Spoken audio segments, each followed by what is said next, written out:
Ok, bienvenue sur Ndiamaro Movie. Avant de commencer, ne manquez pas de vous abonner et d'activer la cloche de notification pour ne pas manquer nos prochaines vidéos. Aujourd'hui, on va montrer étape par étape comment on calcule donc les flancs capables, d'accord? Ok, c'est quoi un flanc capable? En fait, un flanc capable, c'est tout simplement les dimensions de la tôle, d'accord, du rectangle capable de contenir la pièce. Donc, c'est ça qu'on entend par flanc capable. Donc, ici, nous allons faire des travaux dirigés relatifs donc, au calcul des flancs capables d'un cylindre droit, d'accord, d'un cône de révolution et bien d'une plaque circulaire ou bien encore d'une bride circulaire. Sans toutefois tarder, nous allons directement passer aux exercices, d'accord. Ok, exercice. Une entreprise de chaudronnerie désire fabriquer les récipients ci-dessous constitués de 3 pièces, d'accord. La pièce 1 est la bride circulaire, c'est-à-dire en TPN de 90e. TPN signifie tout simplement tôle plane noire de 30 dixièmes. D'accord? T, tôle. P, plane. N, noir de 90 dixièmes. Donc ça, c'est l'épaisseur de la tôle. C'est-à-dire l'épaisseur, c'est 8 mm. 80 divisé par 10, ça fait 8. 2. Cylindre droit en TPN de 30 dixièmes. 3. Cône de révolution en TPN de 30 dixièmes. Donc, voici donc le dessin d'ensemble. On peut donc observer notre bride circulaire, d'accord, qui est repérée bien par la pièce 1, tel que son diamètre extérieur, là, c'est phi 300, d'accord. On peut observer donc la pièce 2, c'est-à-dire notre cylindre droit, d'accord, tel que son diamètre ici, c'est 250. On peut observer donc notre cône de révolution repéré par la pièce 3, d'accord, tel que pour trouver donc sa hauteur ici, il suffit seulement de prendre grand H, faire moins petit h plus 8 mm. On aura donc la hauteur du cône de révolution. Ok, sans toutefois tarder, on va donc prendre la feuille réponse pour passer au calcul, d'accord, aux différents calculs. Donc, il s'agit tout simplement donc dans cet exercice de déterminer donc le flanc capable de 1, d'accord, déterminer le flanc capable de 2 et déterminer le flanc capable de 3 et ensuite de montrer comment on peut donc calculer le volume que peut contenir, d'accord, c'est-à-dire 2 plus 3, c'est-à-dire la partie cylindrique et la partie conique, d'accord. Donc voilà le travail à faire. Sans toutefois tarder, nous allons donc prendre la feuille réponse pour montrer les différentes résolutions de chaque question. Ok, résolution, nous sommes bien sur le calcul des flancs capables, d'accord? Déterminer le flanc capable de l'élément 1. Donc voici l'élément 1 qu'on a déjà donc ressorti son dessin de définition.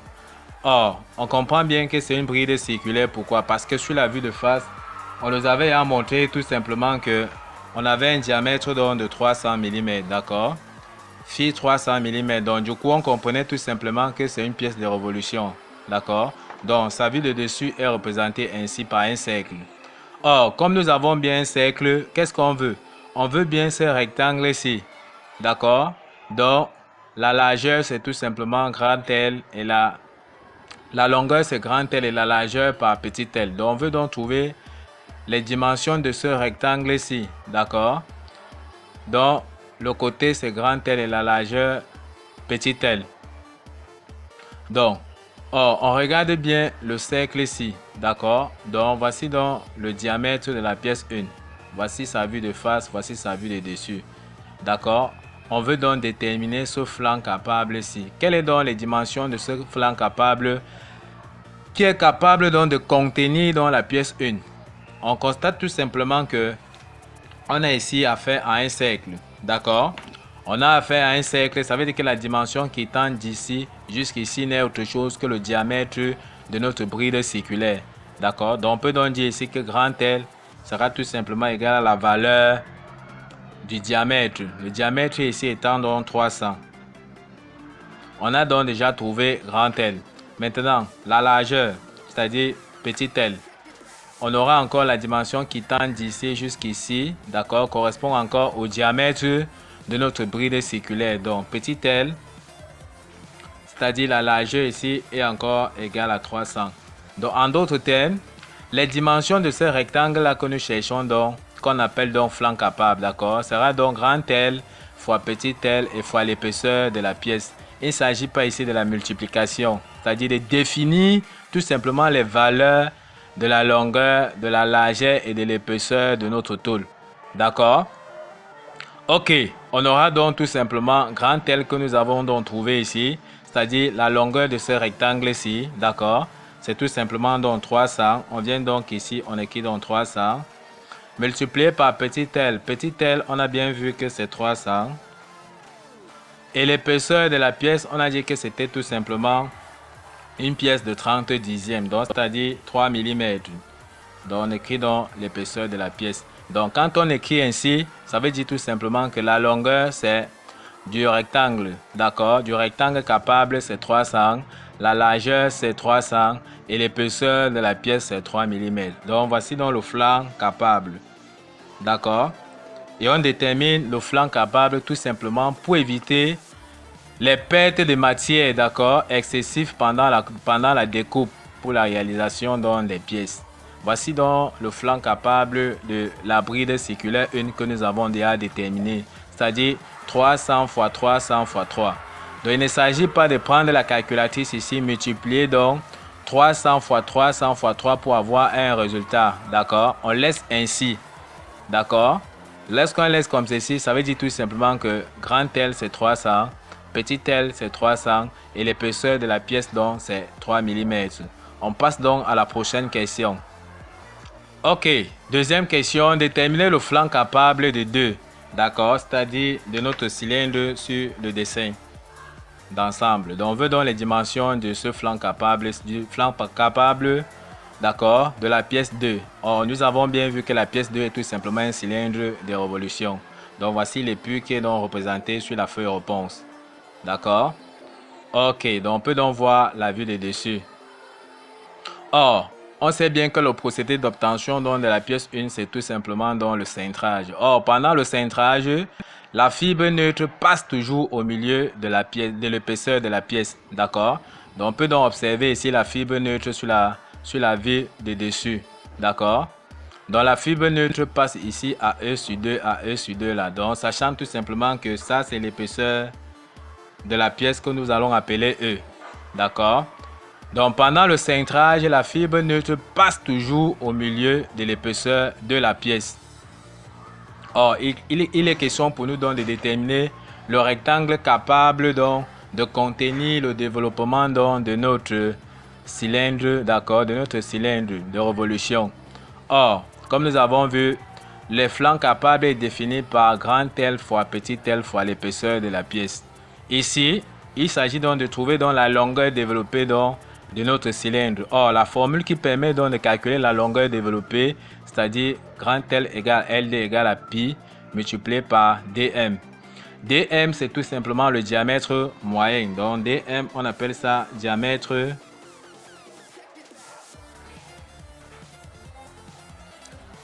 moyen. D'accord? Comment on détermine donc le diamètre moyen? Sachant que l'exercice avait donné phi 250, d'accord, qui correspond donc au diamètre extérieur de la pièce. Si on veut donc le diamètre moyen, on n'a qu'à faire diamètre extérieur, d'accord, moins l'épaisseur. Donc on peut donc observer ici sur la vue de dessus. Voici donc le diamètre extérieur, d'accord. Si on veut donc le diamètre moyen, d'accord, le diamètre qui est représenté en vert là, il suffit d'enlever E sur 2 ici, d'accord, et E sur 2 de ce côté-ci. Or, E sur 2 plus E sur 2, c'est tout simplement E. Donc, la dimension qui tend donc d'ici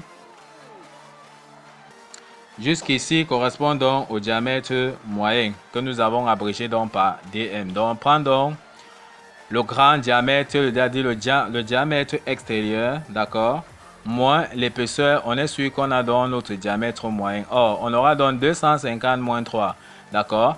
250 moins 3 nous donne tout simplement donc 247 mm. Donc, voici la valeur donc du diamètre moyen. En tapant donc sur la calculatrice, on aura donc les longueurs développées donc égale à 3,14 multiplié par 247. Qu'est-ce que la calculatrice nous donne? Ok, donc En tapant simplement sur la calculatrice, on aura donc tout simplement 3,14 fois 247, d'accord? Le résultat sera tout simplement 775,58. Donc, on peut donc avoir la longueur développée de notre cylindre droit qui est tout simplement donc 775,58. D'accord? Or, pour trouver donc la hauteur, c'est-à-dire petit l était tout simplement égal à petit h, d'accord, plus 8, qui était tout simplement donc 50 plus 8 mm, qui nous donne donc 58 mm. Or, donc, la figure, d'accord, voici donc notre dessin d'ensemble. Si on veut donc trouver la hauteur de notre cylindre ici, on n'a qu'à prendre la côte 50, d'accord, plus la côte de 8 mm, ce qui nous donne donc h qui est donc tout simplement égal à 58 mm. Donc la hauteur de notre cylindre donc correspond à 5. Nous avons vu qu'un flanc capable s'écrit simplement sous la forme grand L fois petit l fois E. D'accord? Donc on aura donc grand L qui est tout simplement la longueur développée que nous avons trouvée qui est 775,58. D'accord? La largeur qui correspond donc à la hauteur de notre cylindre droit. D'accord? Que nous avons ici. 58 mm et l'épaisseur donc de la pièce est tout simplement 30 dixièmes qui est 33 mm. Donc voici donc le résultat final. Comme nous avons dit précédemment, il ne s'agit pas de prendre la calculatrice, taper 775,58 fois 58, d'accord, multiplier donc par 3 et avoir un résultat. Qu'on laisse simplement sur cette forme-ci pour savoir tout simplement que grand L, d'accord, c'est-à-dire la longueur du rectangle qu'on cherche, donc c'est 775,58. La largeur du rectangle capable, donc c'est 58 mm. Et l'épaisseur de ce rectangle capable là, d'accord, de ce flanc capable, c'est tout simplement 3 mm. D'accord? Ok. Ok, nous sommes toujours sur notre exercice, d'accord, qui consiste tout simplement à démontrer comment on détermine donc les flancs capables des pièces, c'est-à-dire les rectangles capables de contenir tout simplement le développement de notre pièce, d'accord, pour la fabriquer dans les ateliers. Ok, donc nous sommes dans la troisième question. Il s'agit donc de déterminer le flanc capable de 3. On voit ici la pièce 3 qui est tout simplement un cône de révolution, un cône droit de révolution. Donc comment déterminer donc le flanc capable de l'élément 3 qui est le cône de révolution? Nous allons donc prendre la feuille réponse pour montrer comment on détermine donc son flanc capable, d'accord? Nous allons aller étape par étape, d'accord? Détail par détail pour montrer comment on manipule donc le cône de révolution. D'accord, donc déterminer le flanc capable du cône de révolution 3. Voici donc les purs que nous avons déjà représentés ici, d'accord, sur la feuille réponse. Donc voilà les purs de notre cône que nous avons vu tout à l'heure sur le dessin d'ensemble, tel que son diamètre ici c'est 250, d'accord. Ok, d'accord, donc on peut donc observer tout simplement la figure ici telle qu'on constate là, d'accord, en image. On a donc le grand diamètre ici qui est 250, d'accord. On a la hauteur de notre cône de révolution qui est h qui est 50. Maintenant, la question qu'on se pose c'est quoi? Comment faire pour trouver donc le rectangle capable de contenir dans notre cône de révolution 3? C'est-à-dire déterminer donc le flanc capable de l'élément 3. Pour ce faire, il va falloir d'abord trouver G, c'est-à-dire on va d'abord commencer par trouver toujours G, d'accord, G qui est tout simplement la génératrice donc de notre cône, d'accord. On peut donc observer ici. Or, on connaît bien que comment on va obtenir notre cône de révolution par cintrage, d'accord. Le cintrage, la fibre neutre passe toujours au milieu de la pièce, donc nous allons dessiner la pièce avec le rayon moyen. Or, on comprend bien qu'ici, si on prend cette partie-ci, d'accord, on aura donc un triangle rectangle, tel qu'on peut matérialiser ici, d'accord. Donc notre triangle rectangle ici est rectangle tout simplement au point O, tel que AS, tel que S c'est le sommet donc de notre cône. Donc AS, qui est l'hypoténuse, représente donc la génératrice, d'accord, de notre cône de révolution qui est tout simplement en vraie grandeur.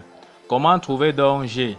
On a donc ici le rayon moyen, c'est-à-dire, d'accord, comment trouver donc le rayon moyen? On va donc prendre une feuille pour expliquer pas à pas comment on trouve donc le rayon moyen. Donc, Le rayon moyen, d'accord, qu'on abrège par RM, est égal au rayon extérieur moins E sur 2. E étant l'épaisseur de la pièce, d'accord. Rayon moyen encore égal à rayon intérieur plus épaisseur sur 2. Ou encore, rayon moyen égal à diamètre moyen sur 2. Ou bien encore égal à diamètre extérieur moins l'épaisseur sur 2. Ou bien encore égal au diamètre intérieur plus l'épaisseur sur 2. Donc voilà les formules relatives qui permettent donc de calculer notre rayon moyen. Une fois les formules données, on peut donc voir comment on va donc appliquer la formule, d'accord, pour pouvoir trouver la génératrice donc de notre cône de révolution. Or, nous avons donc notre triangle rectangle ici en haut, d'accord. Dans le triangle donc rectangle SOA, d'accord, on a donc AS au carré est égal à AO au carré plus OS au carré. Donc AS c'est tout simplement l'hypoténuse, d'accord. D'après le théorème de Pythagore, l'hypoténuse qui est AS carré, d'accord, sera tout simplement égal à AO au carré, d'accord, plus OS au carré. Or, AS au carré, c'est tout simplement G au carré, d'accord. AO c'est le rayon moyen, d'accord, c'est-à-dire RM au carré plus OS au carré. Donc, OS, c'est tout simplement H. Donc, on a donc H au carré. Donc, G, c'est tout simplement égal à la racine carrée de RM au carré, d'accord, plus H au carré. Or, RM est égal à quoi? Comme nous avons vu, RM est tout simplement égal à rayon extérieur qui est donc 125. Pourquoi? Parce que si on fait 250 divisé par 2, ça nous donne tout simplement 125. D'accord? Et rayon extérieur moins épaisseur sur 2. Or, l'épaisseur de la pièce E est tout simplement égale à 3 mm. D'accord? Parce qu'on a dit que la tôle c'était 30 dixièmes. On aura donc 125 moins 1,5. Ça nous donne tout simplement 123,5. Donc, notre rayon moyen est tout simplement égal à 123,5. Donc, c'est avec le rayon moyen que nous allons continuer les calculs de l'exercice. D'accord? On remplace donc ici le rayon moyen par sa valeur. On aura donc 123,5 au carré plus 50 au carré. D'accord? 50 qui est tout simplement dans la hauteur de notre cône de révolution. En application numérique, qu'est-ce que ça nous donne? Ça nous donne tout simplement G est égal à 133,23 mm. Donc, voici la valeur de G. D'accord, c'est-à-dire G qui est en vraie grandeur, donc voilà sa valeur.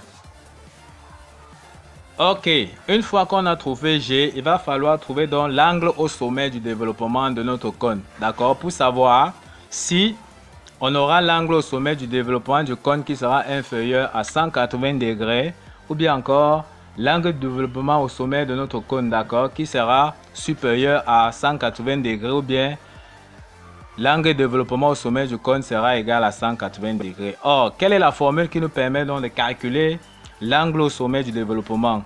La formule qui nous permet donc de calculer l'angle au sommet du développement, c'est tout simplement égal 360 multiplié par RM, qui est le rayon moyen sur G, qui est la génératrice. Or, tout à l'heure, précédemment, nous avons donc calculé la valeur de RM, c'est-à-dire le rayon moyen, et nous avons calculé la valeur de G, qui est la génératrice. Le rayon moyen est tout simplement égal à 123,5. Donc, on remplace donc le rayon moyen par sa valeur et G, la génératrice, par sa valeur qui est 133,23. D'accord? En application numérique, qu'est-ce que ça nous donne? Bêta nous donne tout simplement égal. Bêta égale à 333. D'accord? 70 degrés. Donc, voici la valeur de l'angle bêta, c'est-à-dire l'angle au sommet du développement du cône. Qu'est-ce qu'on peut conclure à ce niveau-ci sur la valeur de bêta? On voit bien que bêta est supérieur à 180 degrés. D'accord? Quelle sera donc la forme de son développement? On aura donc ci contre la forme du développement dans le cas où bêta est supérieur à 180 degrés. D'accord? Donc, voici le développement donc de notre cône de révolution. On peut donc observer ici bêta. On voit bien que quittant d'ici à là, c'est tout simplement donc 180 degrés, d'accord? Or, il y a encore cette partie-ci et cette partie-là. Donc, on voit bien que bêta est bien supérieur à 180.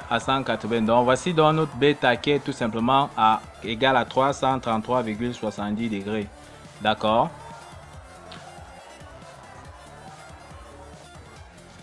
Donc, pour tracer dans le développement de notre cône, on comprend bien qu'il faut prendre la valeur de SA, d'accord, sur les purs. Donc, prendre la valeur de SA, tout simplement avec le compas, d'accord. On vient donc ici. On comprend bien que SA correspond donc à G, d'accord. Il suffit donc de déterminer, donc de tracer notre A de cercle là, d'accord.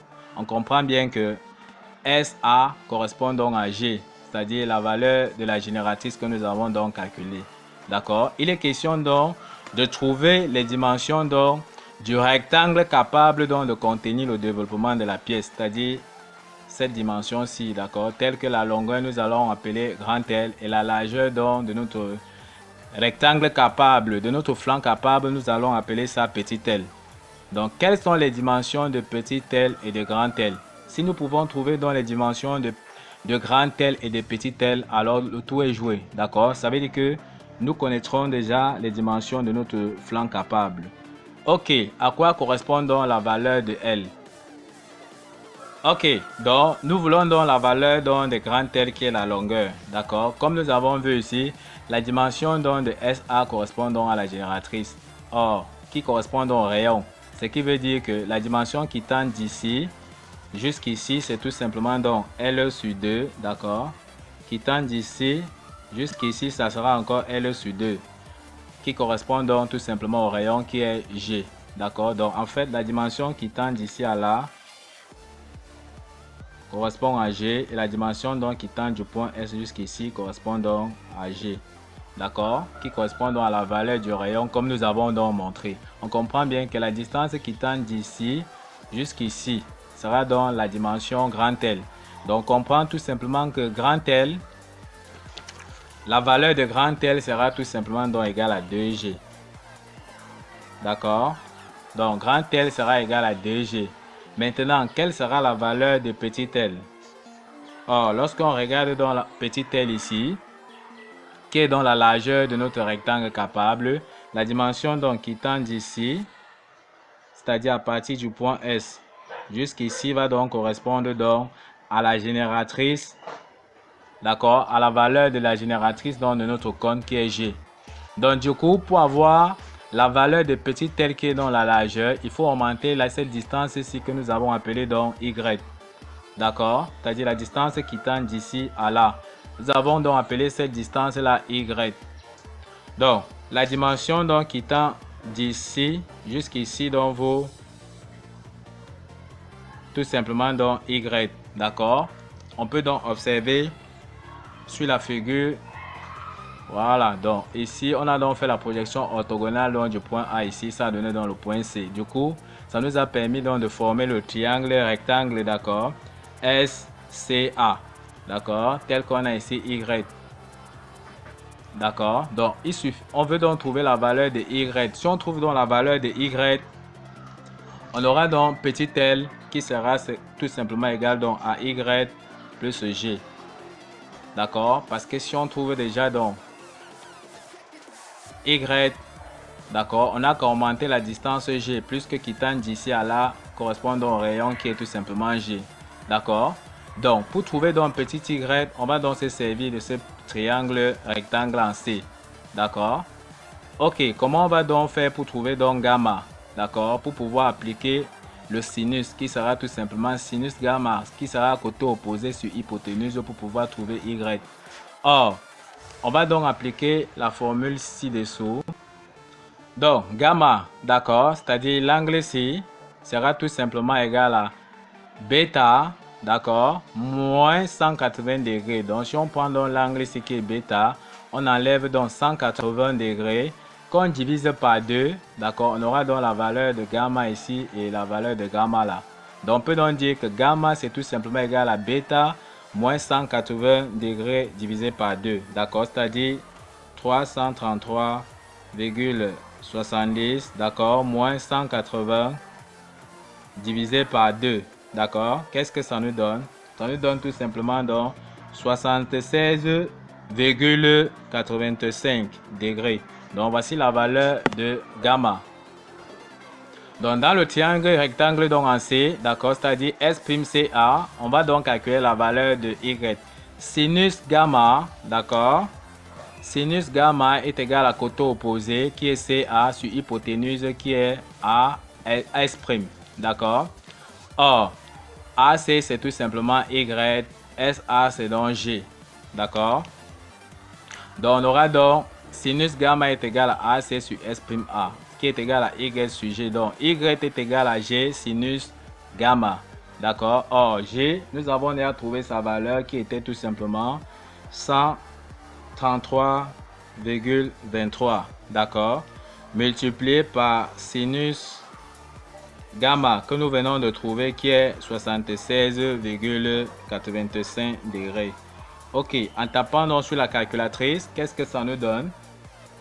Ça nous donne tout simplement donc 132,28 mm. Donc voilà la valeur de Y. Ok, comme nous avons vu donc, grand L est égal à 2G, d'accord? Or, la valeur de G, c'était tout simplement de la génératrice, c'était 133,23. En tapant donc sur la calculatrice, qu'est-ce qu'on aura? On aura tout simplement donc 266, d'accord, 46 mm. Donc, voici la valeur de grand L. Maintenant, en petit L, nous avons vu que petit L est égal donc à la valeur de Y plus G. Or, nous venons donc de trouver la valeur de Y, d'accord? Nous avons trouvé donc la valeur de Y qui est tout simplement donc 132,28 plus G, d'accord? G qui est tout simplement 133,23, d'accord? En tapant donc sur la calculatrice, qu'est-ce que ça nous donne? Ça nous donne tout simplement 265,51 mm. Donc voilà la valeur de petit L. On peut donc donner la forme finale de notre flanc capable qui est tout simplement grand L fois petit L fois l'épaisseur de la pièce. C'est-à-dire, on aura donc le flanc capable donc de 3 qu'on cherchait donc sera tout simplement égal à 266,46 multiplié donc par 265,51, d'accord, multiplié par la valeur de l'épaisseur qui est tout simplement 3. Comme nous avons dit, on va donc laisser ainsi, c'est-à-dire on va pas taper sur la calculatrice 266,46 fois 265,51 fois 3. Donc quand on écrit comme ceci, c'est pour dire tout simplement donc 266,46 c'est la valeur de grand L, 265,51 c'est la valeur de petit L et 3 c'est la valeur donc de l'épaisseur qui est tout simplement E. D'accord? Donc voici les dimensions donc de notre flanc. Voici donc les dimensions de notre flanc capable. Ok, donc voici les dimensions donc du flanc capable que nous allons chercher de l'élément 3. D'accord? Oh, nous sommes donc arrivés au terme de cette vidéo, d'accord, qui montrait comment on pouvait donc déterminer les différents flancs capables. Donc nous avons montré étape par étape comment déterminer donc un flanc capable d'un cône de révolution. Nous vous remercions donc d'avoir suivi cette vidéo de bout en bout. Ne manquez pas à vous abonner à la chaîne et d'activer la cloche de notification pour ceux qui ne sont pas encore abonnés pour ne pas manquer nos prochaines vidéos. Sur ce, à bientôt.